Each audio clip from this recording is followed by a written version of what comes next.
모세를 보내신 하나님, 이런 제목으로 오늘 말씀을 통해서 같이 은혜를 나누겠습니다. 하나님께서 이스라엘 이 가족들을 구원하시고 또 애국과 그 변방에 있는 많은 민족을 구원하기 위해서 요셉을 애굽으로 보내셨습니다. 그리고 애굽에서 종살이하고 감옥에 들어간 요셉을 하나님이 13년 동안 기다리셨습니다. 요셉이 기다린 것이 아니고 하나님이 기다리셨어요. 때가 되면 애굽 왕 바로의 꿈을 해몽한 요셉이 감옥에서 바로 애굽의 국무총리가 되어서 애굽에 흉년이 들었을 때 그 애굽 백성들과 그 주변에 있는 많은 민족들을 살리는 구원자가 되고 자기 가족들 74명을 애굽으로 불러서 고센 땅에서 복량합니다. 아버지를 복량하고 자기 형제들을 먹여 살립니다. 그래서 하나님이 요셉을 구원자로 쓰신 거죠. 요셉은 예수님의 모형이라고 제가 말씀드렸습니다. 이제 요셉이 죽고 이스라엘 민족이 번성합니다. 큰 민족을 이루었습니다. 그런데 요셉을 알지 못하는 왕이 일어났습니다. 요셉, 이집트 제18왕조 아함에서 2세로 추정되는 이 왕이 이스라엘 백성들을 괴롭히는 거죠. 람세스의 국고성을 짓는데 그게 부역하는 노동자로 그들을 씁니다. 그래서 흙을 이개고 집을 넣어서 벽돌을 짓고 그 벽돌을 또 쌓는 그런 일들, 이런 힘든 일들을 하여 이스라엘 백성들을 괴롭게 하는 거죠. 본문 17절을 한번 읽어보겠습니다. 시작. 하나님이 아브라함에게 약속하신 때가 가까우매 이스라엘 백성이 애굽에서 번성하여 많아졌더니, 하나님이 아브라함에게 약속하신 때가 가까웠다고 그랬습니다.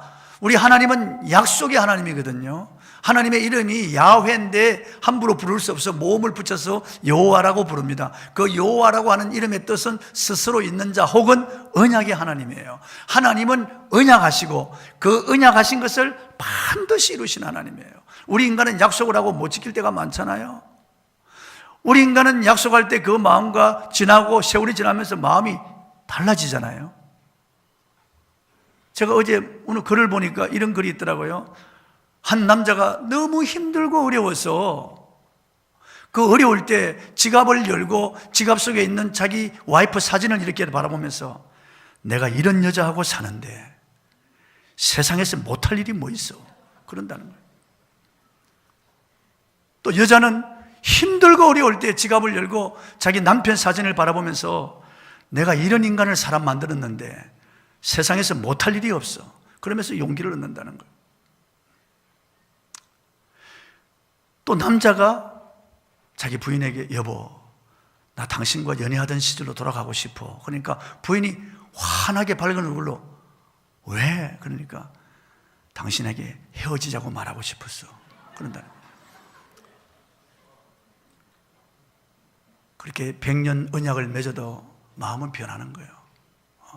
당신밖에 없다고, 당신만을 위해 살겠다고 맹세하고 결혼하지만은 그 사람의 사랑은 식는 거예요. 사람의 약속은 변절되기 쉽습니다. 그러나 우리 하나님은 요한복음 13장에 보니까 자기 백성을 사랑하시되 끝까지 사랑하신다고, 끝까지 사랑하시는 거예요. 인간의 사랑은 중간에 변절되고 또 사랑이 식어집니다. 사람은 약속하고 지키지 못합니다. 그러나 하나님은 언약의 하나님이에요. 하나님 약속하신 때가 이제 되었습니다. 약속하신 때가 하나님 400년 동안 그 언약을 잊지 않습니다. 인간은 10년만 지나도 약속을 잊어버립니다. 하나님이 아브라함에게 하신 약속이 무엇입니까? 창세기 15장 13절 14절 읽어보겠습니다. 시작. 여호와께서 아브라함에게 이르시되 너는 반드시 알라. 내 자손이 이방에서 객이 되어 그들을 섬기겠고 그들은 400년 동안 내 자손을 괴롭히리니 그들이 섬기는 나라를 내가 징벌할지며 그 후에 내 자손이 큰 재물을 이끌고 나오리라.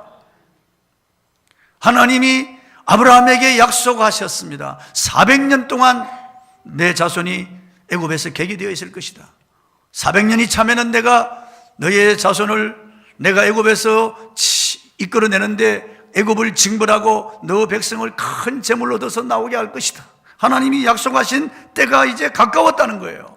그래서 요셉을 알지 못하는 왕이 일어났습니다. 요셉이 애굽에 베푼 은혜를 잊어버린 왕입니다. 무자비한 왕이에요. 그래서 애굽 백성을 노예로 부립니다.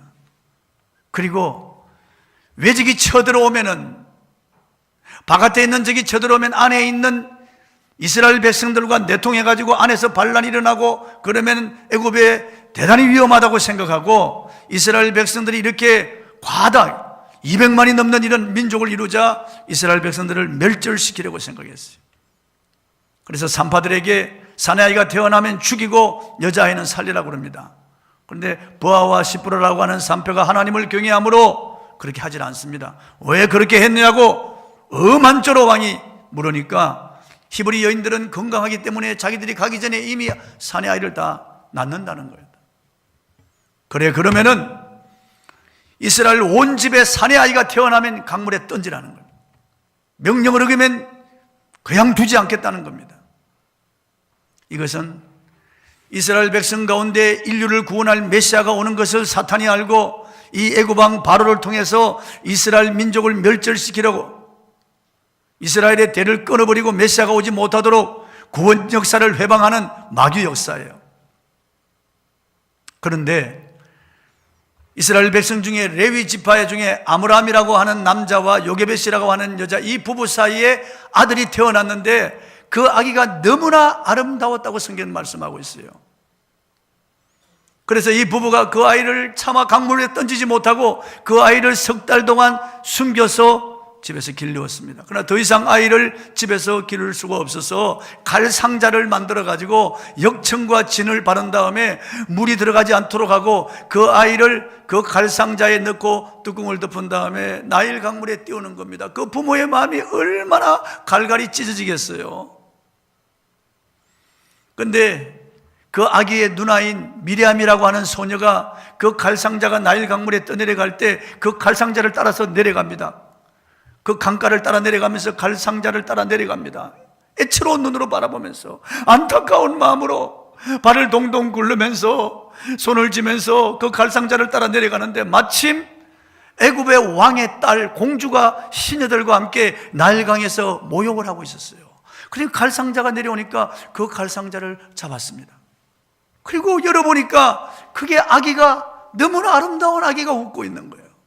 그러니까 공주의 마음이 그 아기 얼굴을 보는 순간 녹아졌습니다. 이게 우연일까요? 우연히 공주가 거기 시녀들과 함께 모욕을 하고 있었을까요? 그 공주의 마음이 열리고 그 아기에 대한 사랑하는 마음이 확 일어난 것이 우연일까요? 아니에요. 하나님의 역사예요. 하나님이 그렇게 하신 거예요. 그래서 그 물에서 건진 그 아이 이름을 모세라고 물에서 건졌다는 뜻이에요. 모세라고 공주가 짓습니다. 그때 미리암이 다가가서 이 아이에게 젖 물릴 유물을 소개해 드릴까요? 그럽니다. 그러니 공주가 그래, 젖나는 여인이 있으면 소개해라. 친어머니 요게벳을 소개하는 거예요. 그래서 모세가 친어머니 요게벳의 젖을 먹으면서 자랍니다. 공주가 말하죠. 이 아이가 젖을 떼고 자라면 나에게로 데리고 오라. 내 아들을 삼을 것이다. 그래서 젖을 떼고 그 아이가 어느 정도 컸을 때 요게벳이 그 아이를 데리고 궁전으로 데리고 들어갑니다. 그래서 공주의 아들로 애굽의 문화와 애굽의 문물을 익히면서 공주의 아들로 자라는 거예요. 그런데 요게벳이 이 아이를 젖을 물려 키우면서 이 아이가 말을 할 때 이 아이에게 요게벳이 너는 히브리인이다, 너는 하나님의 백성이다, 아이에게 신앙을 심어주었고 히브리인의 정체성을 심어주었어요. 그래서 모세는 애굽의 궁전에서 애굽의 문화와 문물을 익히며 애굽의 무술을 익히면서 애굽의 왕자로서 자라지만은 그는 그의 신분을 알았고 그의 정체성을 알았어요. 그는 히브리인이라고 하는 것을 알았습니다. 모세의 나이가 40세가 된 어느 날 그는 부역하는 현장으로 나가보았습니다. 그런데 애굽의 감독이 히브리인을 괴롭히는 것을 보았습니다. 동족에 대한 그런 사랑과 애처로움이 끌어올라서 아무도 보지 않는 것을 확인하고 주먹으로 그 애굽의 감독을 때려 죽입니다. 그리고 모래 속에 파묻어 버립니다. 그 다음 날 다시 부역 현장에 나가보니까 히브리인들끼리 싸우는 거예요. 자기 동족끼리 싸우는 거예요. 그래서 야, 왜 동족끼리 싸우고 해치느냐? 그러니까 그 중에 한 사람이 너가 어제 애굽 사람을 채주인같이 우리를 죽이려고 하느냐? 그때 모세는 그 사실이 탄로난 것을 알았습니다. 이것이 애굽의 왕 바로의 귀에 들어가면은 자기를 해치려 할까 두려워서 그는 그 자리에서 도망을 갑니다. 그래서 미디안 광야로 도망을 가는 거예요. 그 미디안 광야에 가서 양을 치는 이드로라고 하는 사람 집에 붙어서 양을 치면서 이드로의 딸인 십보라와 결혼해서 두 아들을 낳습니다. 그리고 광야에서 그는 쓸쓸히 늙어가는 거예요. 그의 나이가 80이 되었습니다. 80이 되었어요. 30절 한번 읽어보겠습니다. 시작. 40년이 참에 천사가 시내산 광야 가시나무 뜰기 불꽃 가운데서 그에게 보이거늘. 40년이 참에 하나님이 40년 동안 기다렸다는 거예요. 요셉을 애굽에 유학시켜서 애굽의 모든 문화, 문물, 정치를 익히게 한 그 하나님, 13년 동안 기다렸던 하나님이 미디안 광야에 광야 학교에 모세를 넣어서 훈련시키고 광야 학교에서 다듬어서 40년이 차도록 하나님이 기다리셨다는 거예요. 40년이 참에 하나님이 기다리셨다는 거예요. 여러분, 하나님이 여러분을 기다리시는 거 아십니까? 여러분이 하나님을 기다리는 게 아니에요. 하나님이 여러분을 기다리는 거예요. 회개할 때를 기다리고 하나님을 부르짖을 때를 기다리고 여러분이 하나님을 간절히 찾을 때를 하나님이 기다리신다고요.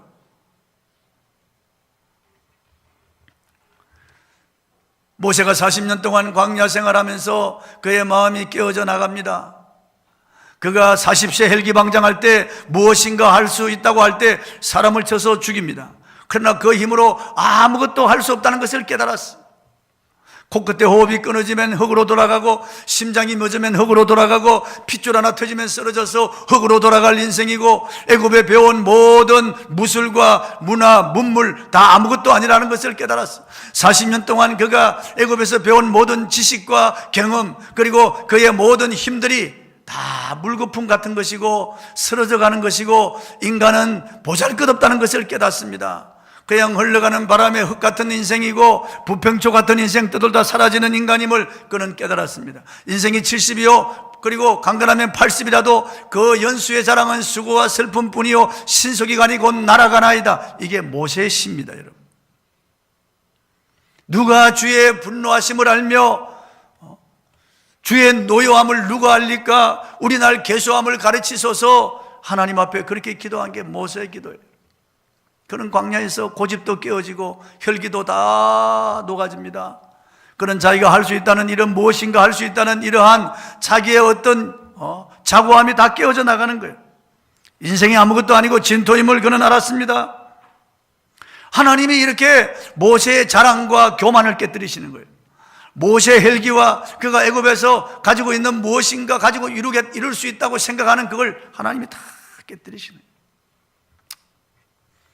왜 하나님이 광야 40년 이 광야 학교에 집어넣어서 모세를 깨뜨리고 다듬으십니까?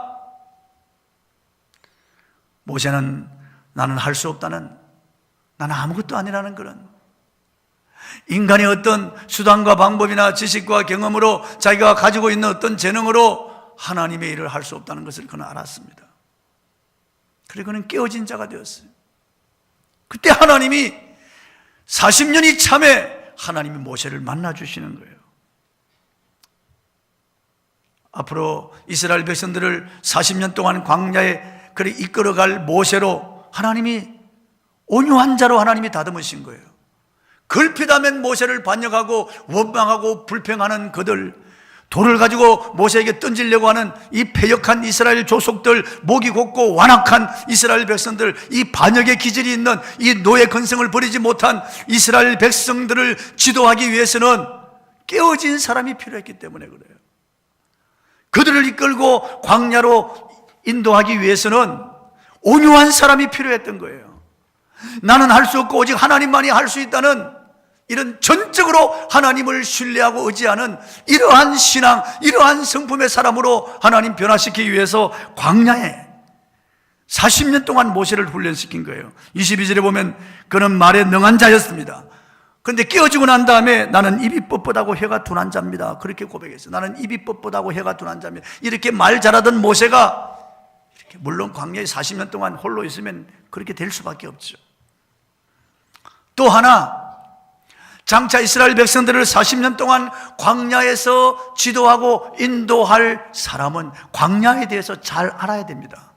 광야의 지행지물을 잘 숙지하고 신광야, 수르광야, 미디안 광야에 대해서 환히 아는 사람이 필요했던 겁니다. 그래서 40년 동안 이들의 양을 이끌고 여러 광야 40년 동안 지나면서 이 광야에서 풀을 뜯고 또 저리로 옮기고 계절에 따라서 또 이쪽으로 옮기면서 광야에 대해서 모세는 환히 알게 되었습니다. 그래서 앞으로 이스라엘 백성들을 40년 동안 광야에서 인도할 수 있도록 하나님께서 만드신 거예요. 마찬가지로 하나님께서 우리를 구원하기 위하여 그의 아들을 이 세상에 보내신 거예요. 모세를 광야에 보내서 광야를 알게 하신 하나님, 광야를 체험하게 하신 하나님께서 친히 사람의 몸을 입고 이 땅에 오셨어요. 하늘의 천군 천사의 경배를 받으시던 그분, 영광의 보좌에 앉아 우주를 통치하시던 그분께서 친히 다 벗어버리고 낮고 천한 이 세상에 인간의 몸을 입고 비천한 인간의 몸을 입고 이 땅에 오셔서 우리의 아픔과 슬픔과 고통과 괴로움을 친히 경험하셨습니다. 우리의 이런 눈물, 우리의 이 모든 인간 고통, 괴로움, 저주를 주님이 다 경험하셔요. 다 경험하셔요. 채울하지 않은 것이 하나도 없다고 말씀하고 있어요.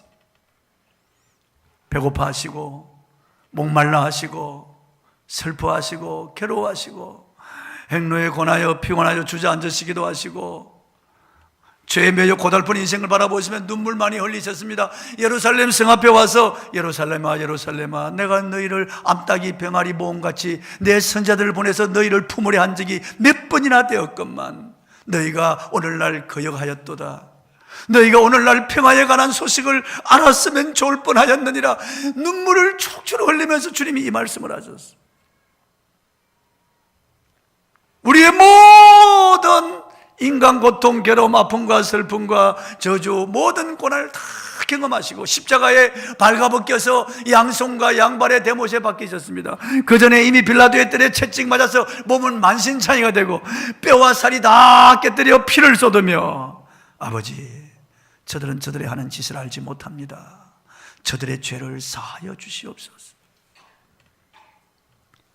이 연약한 우리 인간, 이 완악하고 고집스러운 우리 인간들, 이 죄성이 강하고 걸핏하면 반역하고 혈기 부리고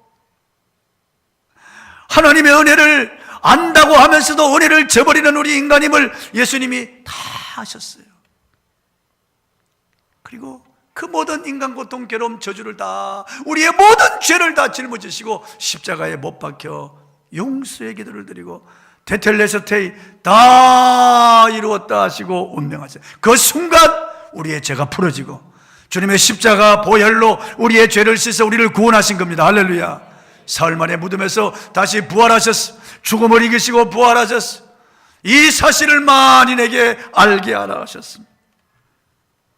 하나님은 40년이 차도록 기다리신 거예요. 그리고 예수님이 태어날 때 때가 참에 그 아들을 보내셨다는 거예요. 때가 참에 하나님이 그토록 기다리셨다는 거예요. 아담 이후로 그 아들을 보내실 때를 하나님이 기다리셨다는 거예요. 하나님이 정한 때가 있기 때문에.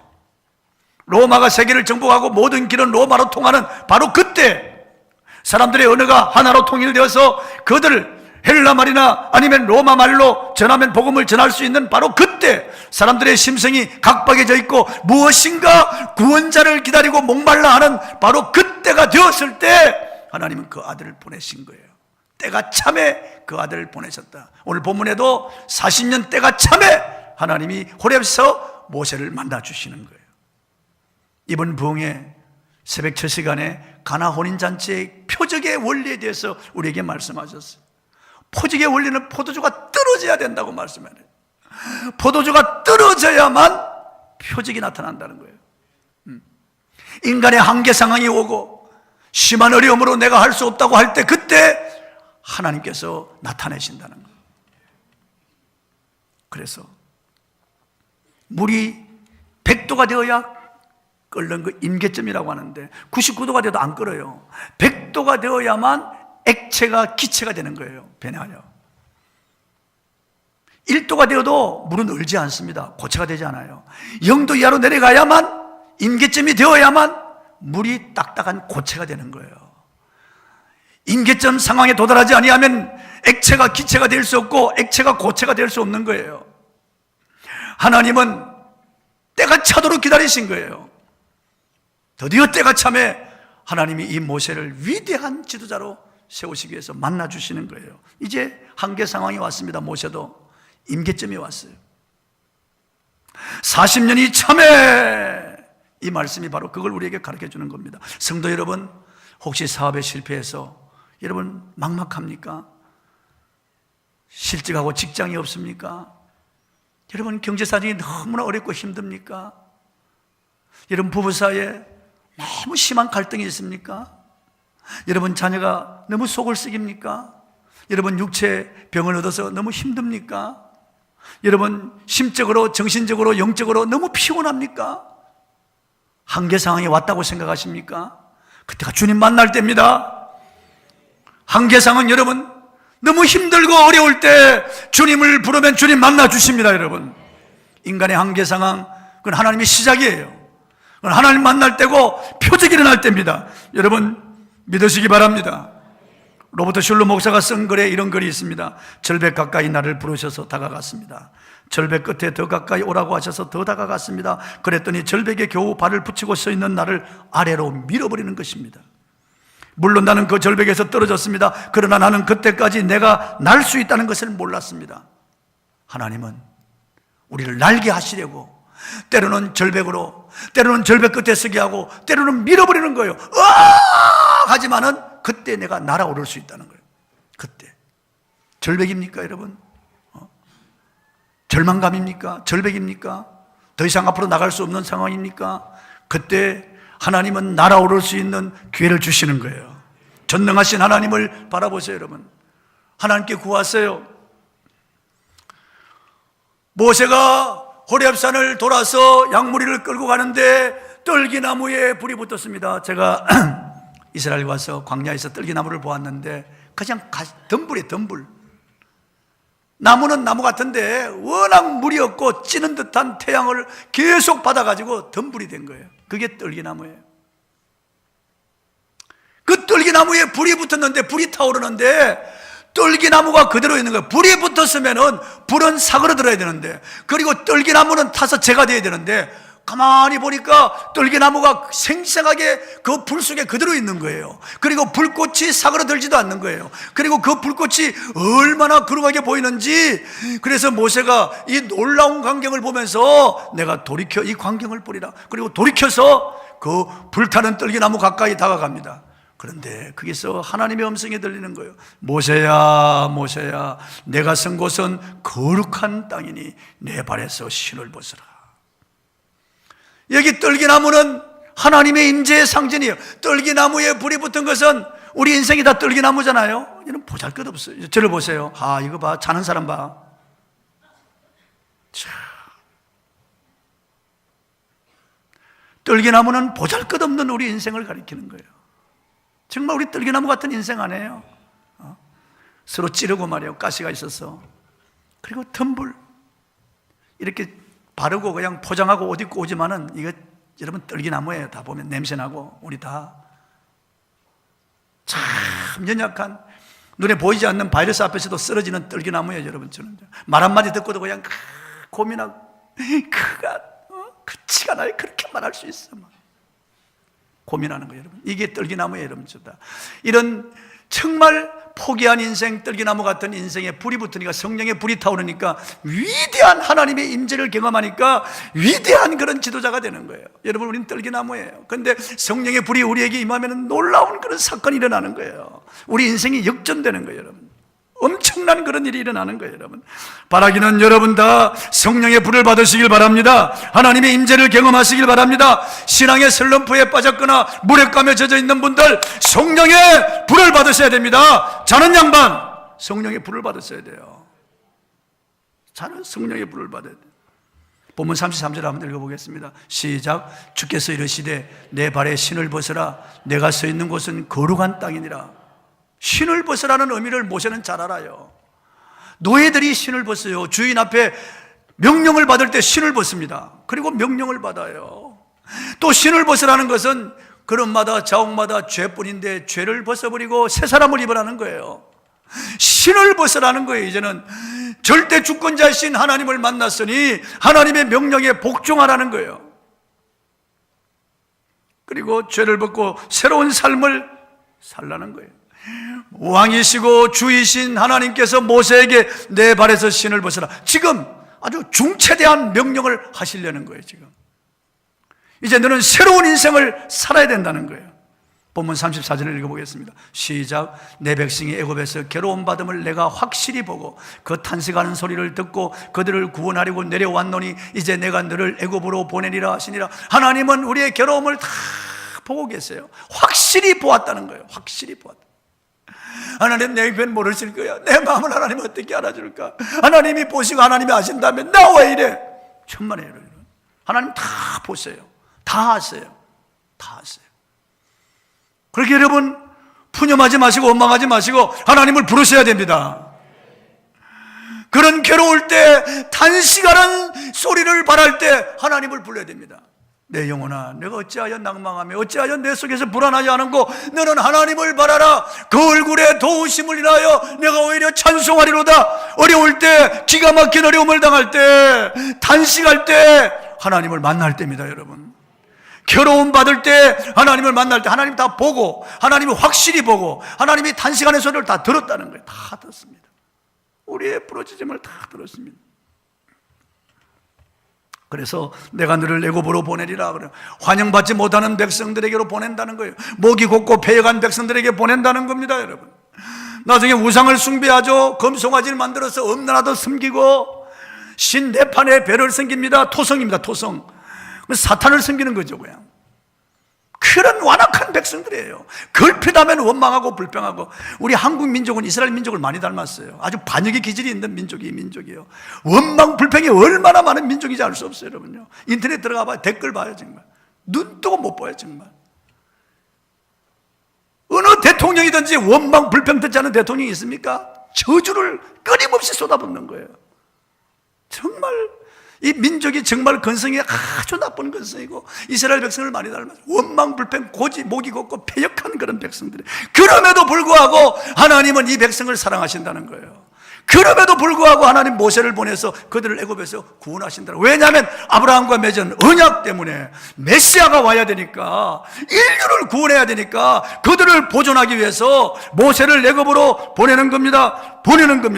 본문 35절 한번 읽어보겠습니다. 시작. 그들의 말이 누가 너를 관리와 재판장으로 세웠느냐 하며 거절하던 그 모세를 하나님은 가시나무 뜰기 가운데서 보이던 천사의 손으로 관리와 속량하는 자로 보내셨다. 속량하는 자로 보냈다는 겁니다. 구원자로 보냈다고 말이에요. 속량, 값으로 샀다고 말이에요. 구원자는 말이죠. 이런 정말 죄밖에 드릴 것 없는 자범죄, 고범죄로 더러워진 우리들, 원죄로 온갖 죄성으로 물든 우리들을 우리 주님은 구원하기 위하여 이 땅에 오신 거예요. 환영받지 못한 주님은 환영받지 못했어요. 자기 땅에 오면 자기 백성이 영접하지 않았다고 말씀하고 있어요. 그 당시 종교 지도자들, 관리들 다 예수님을 배척하고 죽이려고 했습니다. 바리새인들, 사두개인들, 서기관들 예수님을 다 죽이려고 했습니다. 그랬습니다. 그렇지만은 그 백성들 주님이 사랑하셨어요. 이사야 53장 3절 한번 읽어보겠습니다. 시작. 그는 멸시를 받아 사람들에게 버림받았으며 강고를 많이 겪었으며 질고를 아는 자라. 마치 사람들이 그에게서 얼굴을 가리는 같이 멸시를 당하였고 우리도 그를 귀히 여기지 아니하였도다. 주님은 온갖 멸시와 박해를 받으면서 그들을 사랑하셨어요. 자기 목숨을 사람들의 대속물로 내어주셨습니다. 그리고 우리에게 말씀하셨어요. 아버지께서 나를 보내신 것 같이 나도 너희를 보내노라. 주님 그러셨어요. 모세를 보내신 하나님은 그 아들을 보내어 인류를 구원하시고, 그리고 우리를 보내서, 이제는 우리를 보내서 그 아들의 복음을 전해서 구원하게 하시는 거예요. 그러니까 우리를 세상의 빛이라고 그랬습니다. 세상은 어둠이잖아요. 베드로전서 2장 9절에 너희는 택하신 족속이요 왕 같은 제사장들이요 거룩한 나라요 그의 소유된 백성이니 이는 너희를 어두운 데서 불러내어 그의 귀한 빛에 들어가게 하신 자의 아름다운 덕을 선전하게 하려 하심이라. 저와 여러분을 불러서 세상에 보내는 거예요. 다시 학원으로, 직장으로, 사업장으로, 여러분의 이웃으로 보내서 하나님의 이 놀라운 사랑을, 이 아름다운 덕을 선전하게 하기 위해서 저와 여러분을 보내는 거예요. 우리는 가야 됩니다, 여러분. 세상 사람들은 모르잖아요. 내가 어디서 왔어, 왜 삶에 어디로 가는지. 그냥 아메바의 자손이라고 생각하잖아요. 원숭이, 침팬지의 자손이고 죽어버리면 그만이라고 했기 때문에 자살하는 거예요. 이 세상 사람들은 하나님이 계신 것을 알지 못하잖아요. 하나님이 그 아들을 보내시고 우리를 이처럼 사랑하여 독생자를 십자가에 죽이고 십자가의 피로 우리의 죄를 속량하신 것을 모르잖아요. 하나님의 아들이 우리를 위하여 죽으시고 부활하신 것, 영원한 하나님의 나라에 대해서 세상 사람들은 알지 못하잖아요. 그래서 우리를 보내는 거예요. 들어도 그들은 알지 못합니다, 여러분. 영화를 보아도 알지 못하고 들어도 알지 못해요. 영적으로 죽어 있기 때문에 우리를 보내신 거예요. 모세를 보내신 예수님은 우리를 보내는 거예요. 짐 엘리엇에 대해서 우리가 알잖아요. 히튼 대학교를 수석으로 졸업, 기독교 명문대학 히튼 대학을 수석으로 졸업했습니다. 짐 엘리엇. 그런데 그는 히튼 대학 2학년 때 하나님 앞에 기도했습니다. 그의 일기장에 그게 써 있습니다. 하나님께 기도합니다. 이 쓸모없는 나무 계비에 불을 붙여주소서. 그리고 주를 위해 타게 하소서. 내 삶을 소멸하소서. 나의 하나님이여, 이것은 주의 것이니이다. 나는 오래 살기를 원치 않습니다. 오직 풍성한 삶을 살게 하소서. 당신과 같이 주 예수님이여, 예수님의 이름을 한 번도 들어보지 못한 이들에게 복음을 전할 기회를 주시기만을 바랍니다. 주여, 이 생에 그것 말고 귀한 일이 또 무엇이겠습니까? 그것보다 나은 일에 대해 저는 한 번도 들어보지 못했습니다. 주여, 저를 보내주옵소서. 주님은 당신의 사역자들을 불꽃으로 삼으신다고 말씀하시지 않았습니까? 주여, 제가 활알 타오르도록 성령의 기름을 흠뻑 적셔 주옵소서. 주여, 저를 주의 연료로 삼으시옵소서. 하나님의 불꽃이 되게 하여 주옵소서. 잠깐 살다가 불꽃처럼 사라져도 좋사오니 저를 사용하여 주옵소서. 친구 세 사람과 함께 이 28의 짐 엘리엇, 히튼 대학을 수석으로 졸업한 이 엘리엇, 같은 동료들 3명과 함께 개인 비행기를 타고 에콰도르로 갑니다. 아우카 부족, 살인 부족을 향하여 가는 거예요. 그래서 몇 번 선회하다가 그 강가 모래톱에 내립니다. 그런데 그 아우카 부족 살인자들이 창을 들고 와서 그들 4사람을 찔러 죽이는 거예요. 복음을 전해보지도 못하고 거기서 그들의 창에 의해서 피를 흘리며 적사합니다. 그런데 엘리엇이 떠나기 전에 2살 된 아이와 복중에 있는 아이를 가지고 있는 엘리엇의 부인 엘리자베스, 자기 남편이 가면 나가면서 왠지 마음에 다시 돌아오지 못할 것 같은 그런 예감을 받았어요. 그런 예감을 받았어요. 그런데 남편이 죽었다는 비보를 들었습니다. 기가 막힐 일이죠. 1956년 1월 8일입니다. 이 소식을 들은 엘리자베스는 간호사로서 수업을 1년 동안 받습니다. 그리고 남편을 죽인 아우카 부족을 향하여 갑니다. 에콰도르로. 그 밀림 속으로 들어갑니다. 그런데 아우카 부족은 남자는 죽이되 여자는 죽이지 않는 풍습이 있어요. 그곳에 들어가서 5년 동안 그들의 발을 싸매며 상처를 치료하며 그들을 막 치료합니다. 아무 말도 하지 않고 사랑을 베풉니다. 5년이 지나서 그걸 떠날 때 그 추장이 묻습니다. 왜 당신은 아무 연구 없는 우리에게 와서 이 고생을 하면서 이렇게 우리를 치료하고 살리느냐? 당신은 누구냐? 5년 전에 당신이 죽인 그 젊은이 짐 엘리엇의 부인이요. 추장이 놀랍니다. 그냥 소스라치는 거예요. 그 자리에서 그들은 감동을 받습니다. 그래서 엘리자베스가 전하는 복음을 듣습니다. 그리고 복음을 다 받아들입니다. 짐 엘리엇을 창으로 찔러 죽인 그 젊은이가 최초의 목사가 됩니다. 그리고 짐 엘리엇의 아들이 그 아우카 부족의 목사, 최초의 목사에게, 자기 아버지를 죽인 그 목사에게 세례를 받습니다. 아버지가 죽은 그 강가에서 세례를 받습니다. 여러분, 짐 엘리엇의 기도를 들어보십시오. 주여, 이 생에 그것 말고 귀한 일이 또 무엇입니까? 죽음을 예고하는 그런 기도를 드렸어요. 나를 당신의 불로 태워주소서. 나는 오래 살고 싶지 않습니다. 주님의 피로, 주님의 불로 나를 태워주세요. 나를 불쏘시개로 사용하여 주십시오. 죽으러 가는 거예요, 여러분. 여러분, 이 세상에 지금 우리나라에 그렇게 죽이는 자가 있습니까? 그렇게 박해하는 자가 있습니까? 이렇게 우리 언어로 이렇게 우리가 쉽게 복음을 전할 수 있는데도 우리가 복음을 전하지 아니하고 복음을 사장하고 복음을 부끄러워한다면 정말 부끄러운 거예요. 여러분, 십자가 가까이 있습니까? 여러분, 십자가에 가까이 서 있습니까? 여러분, 십자가의 복음을 알고 있습니까? 이 복음을 전하고자 하는 이런 열정이 앞에 우리가 영상을 본 그 이천주 행제처럼 그렇게 담대하게 복음을 전할 수 있는 그런 저와 여러분이 되기를 바랍니다. 우린 진 엘리엇을 닮아야 됩니다. 예수님을 닮아야 됩니다.